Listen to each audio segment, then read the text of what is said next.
Chapter 5. Emily was standing right under the bell when it rang, signaling the end of the school day.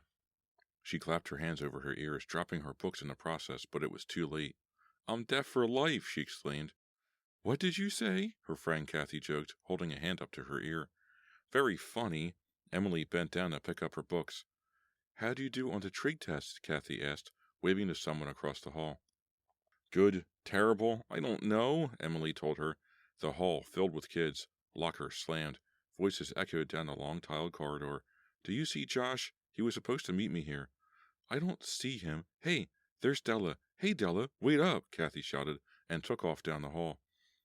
Standing up, Emily was bumped from behind and nearly dropped her books again. "Sorry," a voice said. It was Ricky Shore, loaded down with a tall stack of textbooks he was most likely taking to the book room. "Hey, Ricky, can I borrow a quarter?" someone called. Everyone in earshot laughed. Emily looked for Josh. He was always so punctual, she never could believe it when he was actually a minute or two late. She said hello to Lisa Bloom and Corey Brooks, who were inseparable these days, then walked down the corridor and turned the corner where Josh's locker was, but he wasn't there either. Finally, she spotted him halfway down the hall. "Hey, Josh!" But when she saw the girl he was talking to, Emily stopped short, her words caught in her throat. He was leaning against a locker, talking enthusiastically to Jessie, gesturing with his hands, smiling. The two of them were standing very close to each other. As Emily watched in surprise from down the hall, Josh said something, and he and Jessie burst out laughing. "They're laughing at me," Emily told herself. "Hey, stop. Don't start getting paranoid." But what was going on? Emily had introduced Josh to Jessie a few days after their big fight. They had had a pleasant, short conversation, a little awkward, but not too bad. So what did they have to talk about now, and why had Josh completely forgotten about the fact that he was supposed to meet Emily? "Hi, Emily." Emily spun around, startled by the girl's voice. It was Krista Myers, a tiny, loud-voiced girl she never could stand.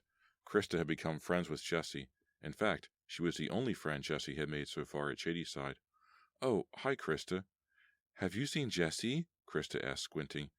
She needed glasses, but was too vain to wear them. "She's right over there, talking to Josh," Emily said, pointing. She suddenly felt foolish, standing in the middle of the hall like a traffic director. Krista hurried off to collect Jessie. Emily watched the two girls walk off, then she hurried up to Josh. "Oh, hi," he said, looking a little embarrassed. "Sorry I didn't get over to you. What were you and Jessie chatting about?" Emily asked. She didn't mean it to come out as accusing as it did. "Nothing," Josh said, walking across the hall to his locker and starting to turn a combination lock. "Nothing. I was just talking to her," he said, pulling off the lock and opening the door. "I think she's lonely. She hasn't made any friends yet. Just Krista." "She would pick a girl I hate for a friend," Emily exclaimed, and then immediately regretted it. "Wow, I sound really nasty today, don't I?" Josh didn't reply. He had his head in his locker, searching for something. He probably hadn't even heard her. "I thought you and Jessie were getting along better," he said, pulling his head out. "Well, there hasn't been any bloodshed, if that's what you mean," Emily said, frowning. "Actually, we've been pretty much giving each other a lot of space. It hasn't been too bad. She even helped me retype my report." "Really? Maybe she's not a bad kid after all," Josh said, waving to some guys down the hall. "Maybe," Emily said doubtfully. Jessie was still making late-night phone calls every night. When Mr. Wallner asked her if she had been on the phone late at night, Jessie had lied and said no. "Hey, do we have to talk about Jessie all afternoon?" Emily asked, giving Josh a playful shove into his locker. "No, what should we talk about?" he asked, laughing. "I thought we were going to talk about the homecoming dance." "Okay, what's to talk about?" He slammed his locker shut and locked it. "Well, it is Friday night, you know." "Right, I know, Em. I'll be there. How about you?" he laughed. She didn't crack a smile. "Sometimes I think you take me for granted." "That's okay," he said, leading the way out the door. "You can take me for granted, too." "Can I?" Emily wondered. She pictured him leaning so close to Jessie, laughing and talking with her in the hallway a few minutes before.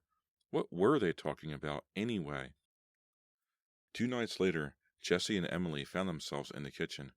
3 canisters of whipped cream? Who bought 3 canisters? Emily asked. Jessie picked them up one by one and examined them as if searching for the answer to Emily's question. "Beats me, but I guess we have enough whipped cream to make this cake." "Do we have the chocolate wafers?" Emily asked. standing on tiptoes to search the baking supplies cabinet over the stove. "Probably not," Jessie replied. "Maybe we'll just make a whipped cream cake." "I can't find the chocolate wafers. How can we make icebox cake without chocolate wafers?" Emily moaned. Jessie flipped open one of the whipped cream canisters, pushed the top, and squirted a big creamy blob of whipped cream into her mouth. "Hey, stop," Emily scolded. "We may need that." Jessie laughed. 3 cans? We couldn't eat 3 cans of whipped cream if we tried." "I could," Emily cracked. They both laughed. Emily looked at the clock. 9:30. "Come on, it's late," she said. "Why are we making a whipped cream cake this late? I've still got homework." "Because we're starving," Jessie declared. She shot another big blob of whipped cream into her mouth. "But how can we do it without the chocolate wafers?" Emily complained. "Give me some of that." She opened her mouth wide. Jessie turned the can around and pushed the top. The whipped cream squirted all over Emily's chin. "Hey!" "Sorry," Jessie burst out laughing. Her blue eyes sparkled mischievously. "This means war," Emily declared, picking up a canister and pulling off the red plastic top. "No, wait. Jessie raised her arms protectively and backed away from Emily. "That was an accident. Hey, this is a clean sweatshirt." Emily sent a spray of whipped cream up and down the front of Jessie's sweatshirt. "Z for Zorro! Ole!" she cried. But Jessie was on the offensive before Emily's mouth closed. She shot a white blob of cream into Emily's mouth. "Bullseye!" she cried, and continued spraying until Emily's face was covered. Both girls, laughing so hard they could barely stand, let go with long, accurate barrages. "Hey, not so loud. Mom and Hugh are upstairs in their room," Emily cried. Truce. It's all over the floor," Jessie said, her sneakers sliding over a wet spot on the linoleum. Emily moved forward on the attack, slipped, and fell on her face. Jessie immediately bent down and sprayed Emily's back. Now both girls were laughing too hard to shoot accurately. The whipped cream flew up to the kitchen window curtains. Uh-oh. This started them laughing hysterically. They were both down on the floor now. "This is the most fun I've had in ages," Emily thought, wiping whipped cream from her sneaker laces. Maybe Jessie isn't so bad after all. She's actually pretty terrific now that she's loosening up. Yah! Another full frontal attack from Jessie sent whipped cream all over the refrigerator door. "What's going on in here?" Both girls stopped and looked up to see Nancy stride into the kitchen in her striped pajamas, a bewildered look on her face. "Let her have it," Emily declared. Nancy tried to back up, but she was hit full force by 2 streams of whipped cream at once. "Hey, my pajamas, my hair," she cried, but Emily and Jessie didn't relent. "3 can play at this," Nancy declared. Emily reached for the 3rd canister, but Nancy dived and got there first. She had trouble popping the lid off. The other 2 girls took full advantage of her trouble, spraying her non-stop. The battle heated up when Nancy finally got her can to work. The only problem was, they were all laughing too hard now to aim accurately. "You look ridiculous," Jessie cried to Emily. "You both look ridiculous. I look dignified," Nancy declared. "Get her!" Emily cried, letting loose a giant blast of whipped cream. The great battle ended a few minutes later when all 3 cans were empty. "Now we can't have any cake," Emily complained. "That's okay," Jessie said. She scooped a pile of whipped cream off her sweatshirt and sucked it into her mouth. "I'm pretty full, actually." "I've got to take a shower," Emily said, feeling the sticky stuff in her hair. "We all do," Nancy said. She was sitting in the middle of the floor, surrounded by whipped cream. "First, we'd better clean up," Emily said. "Tell you what," Jessie said to her, taking another mouthful of whipped cream. "You take the first shower. I'll start the cleanup. When you're done, come downstairs and help me finish." "Really? Great," Emily said. "Thanks, Jessie. You're a pal." Emily pulled off her sneakers so she wouldn't track whipped cream all over the house and headed upstairs to take her shower. That was really nice of Jessie, she thought. She really is making an effort to make up for last week. It's like she's a changed person. I like this Jessie much better. The hot water felt so good. Emily let it run through her hair for a long time. Amazing how quickly whipped cream starts to clot, she thought, rubbing in a big handful of shampoo. I could stay in here forever, she thought.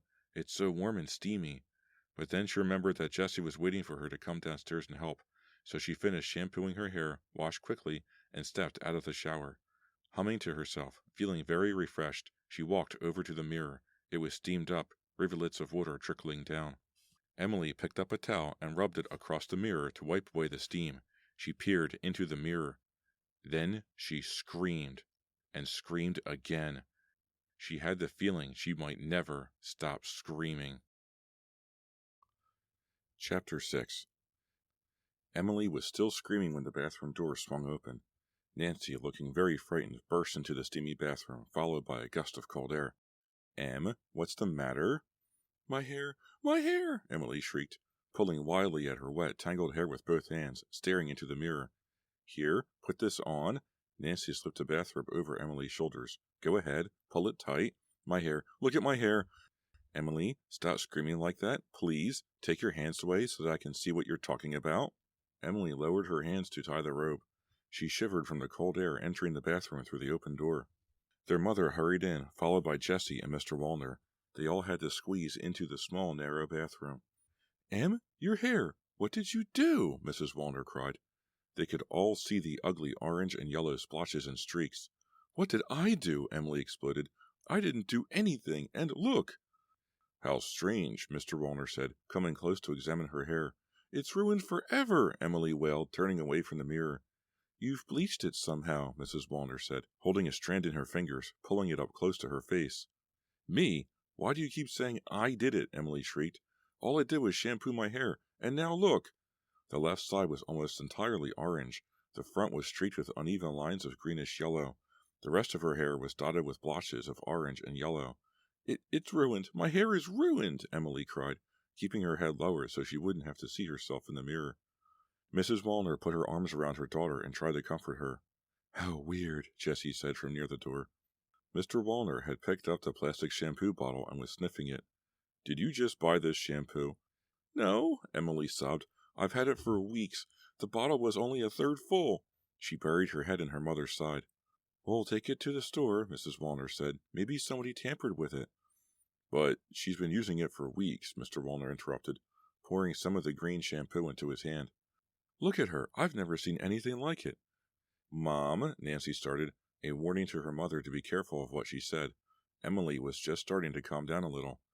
Hey, wait! Mr. Wallner bent down and picked up something out of the wastebasket under the sink. Look at this. He held up a small brown bottle. What's that? Jessie said. It's a bottle of peroxide, Mr. Wallner said, his expression turning even more grim. It's empty. He turned it upside down. You mean? Nancy started. Peroxide? Emily was so upset she couldn't follow what was going on. Everything was a blur, a steamy blur. She shivered under the bathrobe and tried to bring them all into focus, but her eyes just wouldn't clear. Mr. Wallner tilted the shampoo bottle and let the shampoo run into the sink. Somebody emptied the peroxide into Emily's shampoo. But who would do that? Jessie asked, sounding horrified. We have to find out. This is serious, he said, studying the green shampoo as it ran down the white porcelain sink. Jessie spent an awfully long time in the bathroom just before dinner, Nancy said. All eyes turned on Jessie, whose face immediately turned angry. So, what does that prove? She glared at Nancy. I didn't accuse you, Nancy said, crossing her arms in front of her chest. I just said, why would I do such a horrible thing? Jessie shrieked. Calm down, Jessie, Mr. Wallner shouted. Nancy shouldn't have said that. But it's true, Nancy insisted. I tried to get into the bathroom for 20 minutes, but Jessie... I didn't do it, Jessie cried, moving menacingly toward Nancy.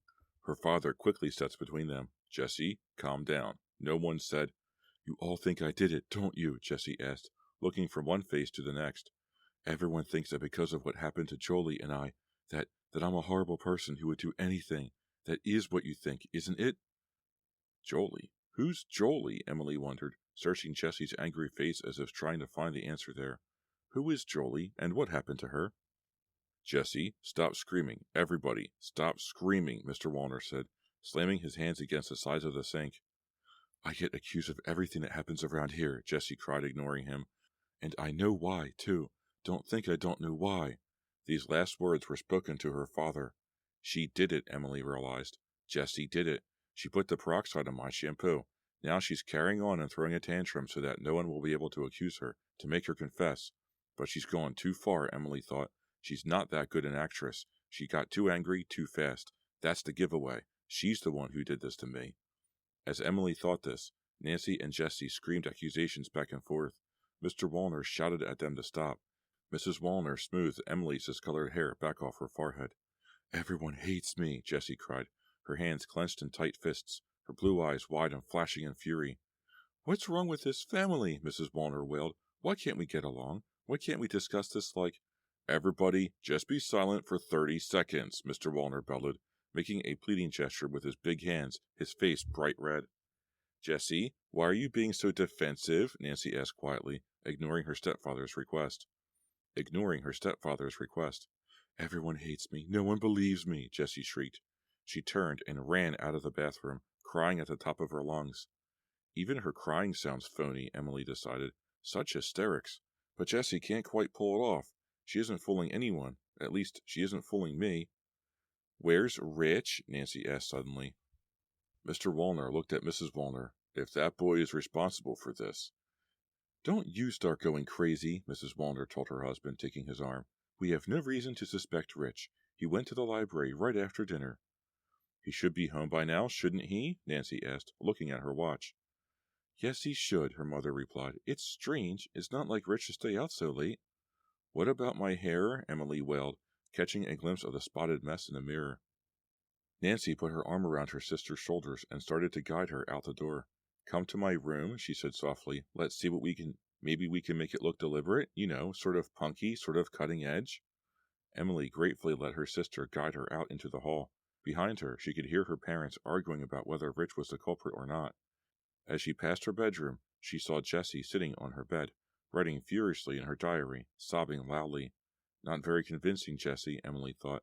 Not very convincing at all. Jessie ruined my hair. It had to be Jessie. A horrifying thought made Emily's breath catch in her throat. What would Jessie do next? Chapter 7. I like your hair, Nancy said, getting up from her desk. She was wearing faded jeans and a man's striped shirt. Thanks, Emily said. You did a great job, Nance. Trimming the sides so short was a real inspiration. You're right, it was, if I do say so myself. It really looks like I put in blonde highlights. I wonder if Josh will like it, Emily said, feeling a sudden flutter of nervousness. He hasn't seen it? No, he wasn't in school yesterday or today. Some kind of virus or something. He says he's fine now. Knowing Josh, Nancy said, he won't even notice? Emily laughed. What a mean thing to say. She thought about it. But you're right, of course. I'm always right, Nancy said, smiling. Hey, you're not dressed?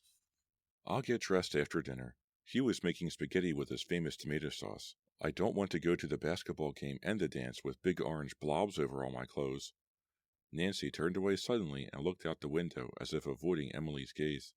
I had a date, she said wistfully, but he had to go out of town with his parents at the last minute. Poor Nancy, Emily thought.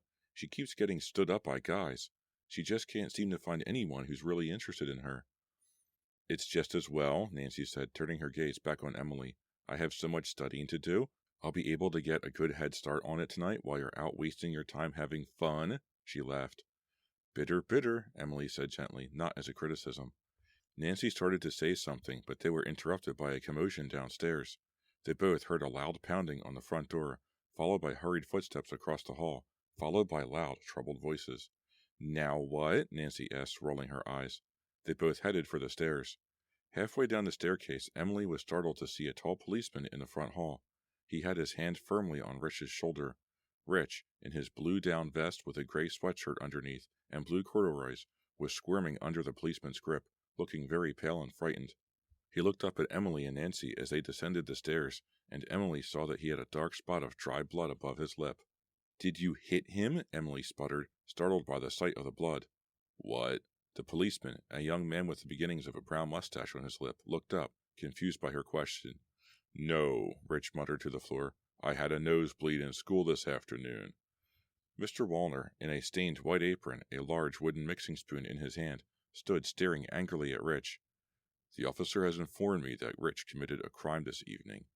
What? Jessie came bounding down the stairs. She stopped behind Emily and Nancy, who leaned against the banister on the bottom. Rich, what did you do?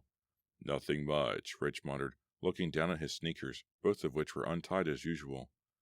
Don't say that, the officer warned. He had a thin, reedy voice that made him sound about 12 years old. Shoplifting is a serious offense, son. Shoplifting, Jessie cried, looking very alarmed.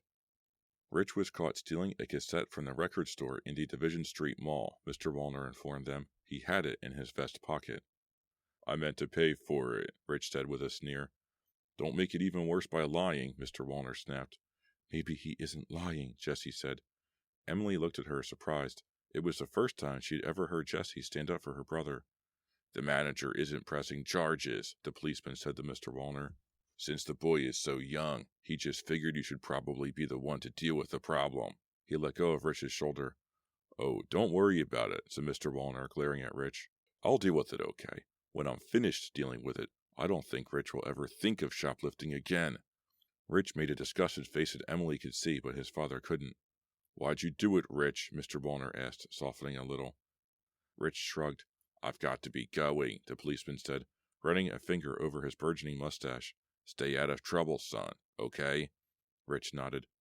The policeman turned and left quickly, the glass storm door slamming behind him. A burst of cold air entered the hallway, but the atmosphere inside was even colder than the winter air. Why'd you do it? Mr. Wallner demanded. Why? I'm sorry, Rich said, his voice cracking. If you wanted a cassette, why didn't you ask me for the money? His father demanded. Sorry, Rich said. He raised his eyes and stared at Mr. Wallner, as if to show that he wasn't afraid of him. But why steal? What would make you think you had to steal? Sorry, Rich repeated. Every time he repeated the word, it made Mr. Wallner even angrier. Rich probably knows that, Emily thought. What a strange boy he is. But Rich. Sorry. Leave him alone, Jessie interrupted, pushing her way past Emily and Nancy. Can't you see he's too upset to talk about it? She put her arm around Rich's shoulders. Rich started to move away, then changed his mind. He stood in place, looking uncomfortable. Jessie really cares about her brother, Emily thought. Or is this some kind of show she's putting on? No, she seems sincere this time. Not like the other night. Emily and Jessie had barely exchanged 2 words since the shower incident. Oh no, my sauce, Mr. Wallner cried, suddenly reminded by the spoon in his hands. He hurried back to the kitchen. Rich, we'll have a long talk after dinner, he called as he ran. Can't wait, Rich muttered, loud enough for everyone but his father to hear. Bad attitude, Jessie said quietly, removing her arm from around his shoulder. That bad attitude will really get you into trouble, Rich. What do you know about it? Rich snapped angrily. Before Jessie could react, he pushed past the 3 girls and fled up the stairs, 2 at a time. Mrs. Wallner returned home a few minutes later. Emily could hear her stepdad telling her the whole story in the kitchen. Needless to say, dinner was solemn and nearly silent. Rich asked to be excused after only a few forkfuls of spaghetti. My kids, Mr. Wallner complained to no one in particular, shaking his head. What am I raising? Emily looked over at Jessie, who was glaring back at her father, a hurt expression on her face, cold fury in her eyes. Shadyside won the basketball game with a foul shot in the final seconds. The score was 49-48. Jessie had gone to the game, even though she didn't have a date for the dance afterward. Emily saw her once, walking with Krista up to the top row of the bleachers, the 2 of them chattering away. She's so silent at home, Emily thought. I wonder how many different personalities she has. I'll never really get to know Jessie, she thought wistfully. Then she remembered her anger and her fear. I don't really want to know Jessie, she told herself, and shut all thoughts of her stepsister from her mind. Nancy had been right about Josh. If Emily hadn't pointed out her new hairstyle, he never would have noticed. I like it a lot, he had said, but then he had added, really, which meant that Emily couldn't believe him. The dance in the auditorium, decorated with dozens of paper tulips, was fairly crowded for a school dance. It was the big dance of the year, after all, but school dances in general weren't very well attended. There wasn't much school spirit at Shadyside. Kids didn't seem to have much time for old-fashioned things like a homecoming dance. Most of them would rather be cruising around town in their cars or partying in someone's living room with their parents away. Do you think I'm really out of it for wanting to come to this dance? Emily asked Josh, shouting in his ear as they stood on the side of the dance floor, watching kids dance to a loud, insistent rap song. I think you're very retro, he said, grinning. That means backward, doesn't it? She joked. She excused herself to go to the girls' room. On her way across the dimly lit auditorium, she bumped into Jessie's friend, Krista. Actually, it seemed to Emily that Krista had deliberately approached her. Hi, Krista called enthusiastically. Oh, hi, Krista. Emily didn't feel like returning the enthusiasm. Where's Ben? Ben Ashworth was about the richest kid at Shadyside High. His family had a huge mansion overlooking the river in North Hills. His father owned shopping malls or something. Krista had latched on to Ben the first day he arrived at school, and in Emily's view, she hadn't let him out of her sight since. He's getting us something to drink, Krista said, glancing over at the refreshment table. Emily, I love your hair. Oh, thanks, Emily said, unable to keep the suspicion from her voice. It's totally different, isn't it? Krista said, admiring it. I love the color, and you cut it short, too. It's really great. Thanks, Emily said uncomfortably. I've got to go. See you later. Too bad Jessie didn't get a date, Krista called after her as Emily continued on quickly toward the girls' room. Emily didn't bother to reply. She was seething with anger. It was obvious that Jessie had told Krista about putting the peroxide in the shampoo. The two of them must have had a big laugh at Emily's expense. Krista must have known all about Jessie's vicious prank. Why else would she have deliberately come up to Emily to rave and carry on so long about Emily's hair? The more Emily thought about it, the angrier she got. If Jess had told Christy what she had done, then Krista must have told the whole school. Everyone in the auditorium tonight probably knew why Emily had this weird new short haircut, but no one else would think that it was funny, would they? Everyone would agree with Emily that it was vicious, terrifyingly vicious, wouldn't they? Emily tried to enjoy the rest of the dance, but she couldn't stop thinking about all this. She tried dancing her thoughts away, losing herself in the throbbing rhythms, the music so deafeningly loud that the old auditorium floor actually vibrated from it. Pump it, come on, pump it up, the song insisted. It helped for a while. The repetition of the words, the pounding of the synthesized drums carried her away from her thoughts, away from Josh even, until she was floating on the vibrating, pulsating sounds. It all ended too soon. The wet chill of the night air as they walked to Josh's car brought her back to reality. Their feet crunched loudly over the hard ground. She grabbed onto his arm and held on tightly, leaning against him as they walked. Parked in her driveway, she lingered, kissing him passionately. She didn't want him to go home, didn't want to go inside. She wanted to stay with Josh, but it was impossible, of course. It was after 1:30 when she dragged herself out of the steamy car and up the walk to her front door. She pulled her coat around her as the cold air made her shiver. Josh's headlights came on, throwing a harsh yellow light on the front of the house. She waved to him and closed the front door behind her. The house was dark and silent. Everyone had gone to bed. A dim hall light upstairs provided the only light. Emily pulled off her coat and tossed it over the back of a living room chair. Yawning silently, she pulled off her shoes. She could still taste Josh on her lips. She smiled to herself in the darkness, then stopped short. That's odd, she thought. Where's Tiger? The little dog was a very light sleeper. No matter how late it was, he always came running out to greet her from his sleeping spot by the heat register in the kitchen. So where was he? Tiger, she whispered. Where could he be? Had Nancy taken him upstairs to sleep with her? It was possible, but she hadn't done that in years. Tiger? Her throat suddenly felt very dry. Emily headed to the kitchen to get a glass of water. Tiger, are you in here? Where could that silly dog be? Walking in her stocking feet over the linoleum, she turned on the light over the sink. She was about to open the cabinet door to get a glass when she saw him. Oh no. Oh no.